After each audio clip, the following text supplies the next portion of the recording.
Kami dari kelompok 6 akan menjelaskan tentang pengorganisasian atau organizing. Sebenarnya apa sih pengorganisasian itu?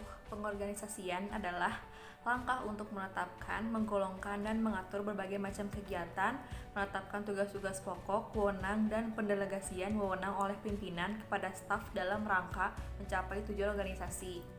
Kalau menurut Louis A. Allen, organisasi dapat diartikan sebagai proses penentuan dan pengelompokan pekerjaan yang akan dikerjakan, menetapkan dan melimpahkan wewenang dan tanggung jawab dengan maksud untuk memungkinkan orang-orang bekerja sama secara efektif dalam pencapaian tujuan.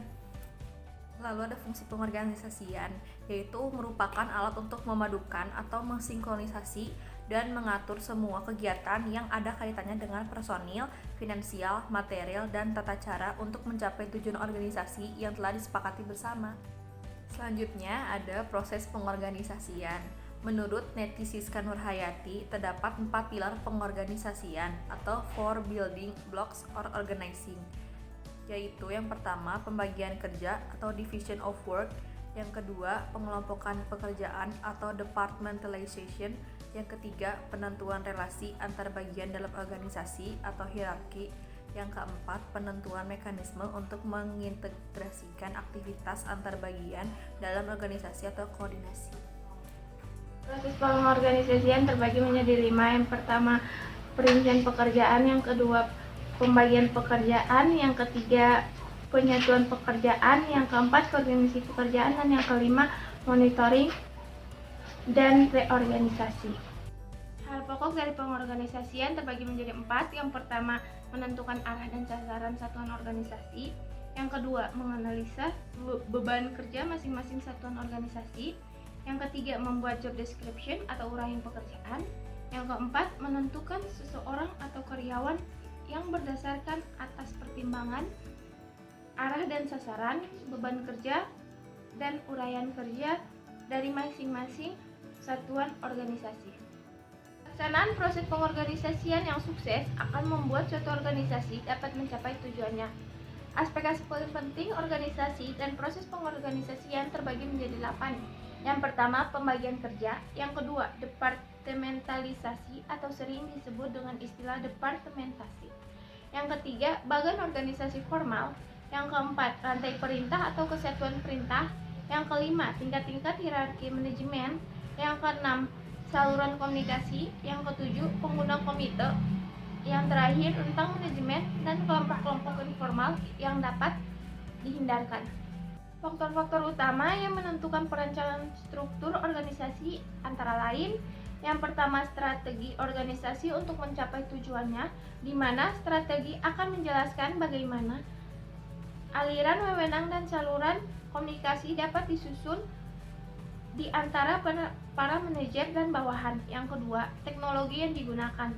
Contohnya, perusahaan mobil memerlukan tingkat standarisasi dan spesialisasi yang lebih tinggi dibanding industri pakaian. Yang ketiga, anggota atau karyawan dan orang-orang yang terlibat dalam organisasi. Yang keempat, ukuran organisasi, yang apabila semakin besar ukuran organisasi, struktur organisasi akan semakin kompleks dan harus pilih bentuk struktur yang tepat. Menurut Henry G. Hodges, terdapat 4 bentuk bagan organisasi. Yang pertama adalah bentuk piramid. Bentuk ini yang paling banyak digunakan karena sederhana, jelas, dan mudah dimengerti. Bagan organisasi bentuk piramid ini adalah suatu organisasi di mana bentuk bagan organisasi tersebut menyerupai piramid, di mana suatu pimpinan tertinggi ada di paling atas piramid dan tingkatan pimpinan menengah dan bawahan ada di bagian-bagian bawah. Bentuk piramid ini seringkali dipakai di organisasi-organisasi karena bentuk piramid ini mudah dimengerti dan dipahami. Yang kedua ada bentuk vertikal. Bentuk vertikal ini agak menyerupai bentuk piramid, itu dalam pelimpahan kekuasaan dari atas ke bawah. Hanya bagian vertikal berwujud tegak sepenuhnya seperti gambar di samping.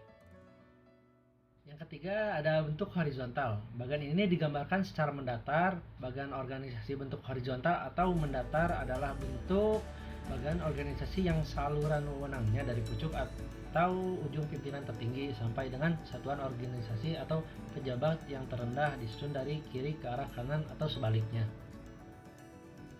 Yang keempat, ada bentuk lingkaran. Bentuk lingkaran ini menggambarkan hubungan antar satu jabatan dengan jabatan lain.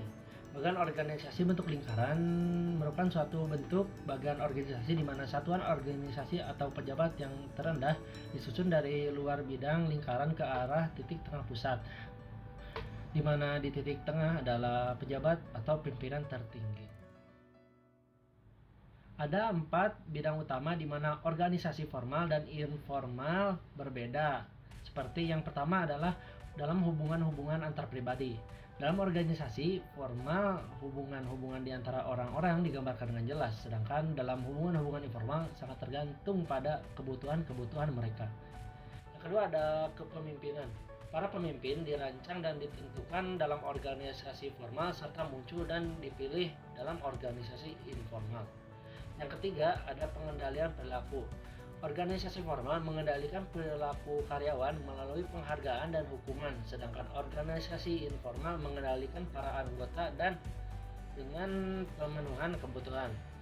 Yang keempat ada ketergantungan. Karena kapasitas pemimpin formal terletak pada penghargaan dan hukuman, bawahan-bawahan lebih tergantung daripada para anggota suatu organisasi informal. Walaupun ada perbedaan-perbedaan tersebut, ialah suatu kesalahan kalau menganggap kelompok formal dan informal sebagai dua kesatuan organisasi yang terpisah. Keduanya hidup bersama, berdampingan, dan tidak dapat dipisahkan karena setiap organisasi formal selalu mempunyai organisasi informal, dan setiap organisasi informal berkembang dalam aneka macam tingkatan organisasi formal.